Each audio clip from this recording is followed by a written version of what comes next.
Hello. So Miss Winnie, she is so sweet, and especially without her brother there at the facility, she was a lot more open to listening to people, to connections. So right here, I was able to capture it, where she was able to see another dog and she's not barking, she's not reacting. And right here, she gets a little pushy. You can see her like, oh, but. And what I do is I call her to me and then I praise, yes, good girl. No, she's a little hit or miss on treats with me. Sometimes she'd take them, sometimes she wouldn't. Her biggest thing was attention. And later on in this little video, you're going to see me try to offer her a bunch of treats, different types of treats. And then finally it was like, okay, let me give you pets.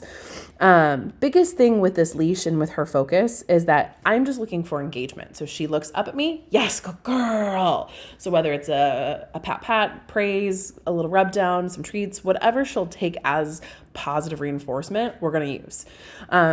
Ideally, she's not jumping up on her legs because she is so little, we're going to let it slide for just a little bit. But I wasn't able to capture some of our other interactions with dogs in the lobby. This was like one of the only clips I actually got like the right view of it. But yeah, right there, she's like, no, I don't want the street.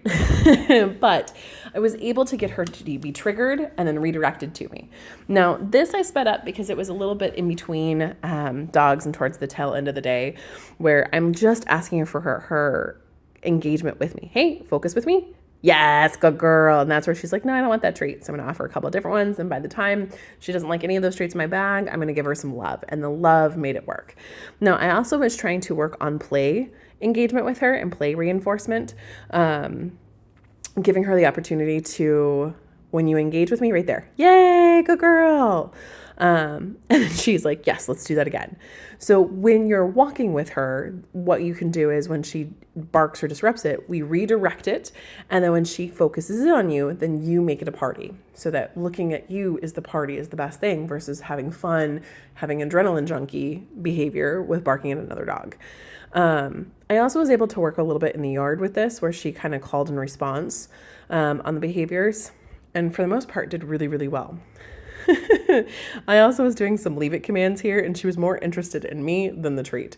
So that's something too of like, it's what we're experiencing, what you guys are experiencing are more pack dynamics with two dogs interacting with each other. This is one of the things of training and reactivity, especially when we have multiple dogs doing it, is if we can identify each dog's strengths and weaknesses, then we put the two of them together, then we can see how they play out. Thank you for bringing Winnie. She was phenomenal today. A lot of the staff snuggled on her and she had a blast. But it helps give me a better picture of how to help you guys with her and with Diego. I look forward to working with Diego later this week, and Miss Winnie does have it in there. We just got to keep encouraging it and redirecting it with you guys. When we set up our private lesson, that's when we'll be able to get this going. Let me know if you have any questions.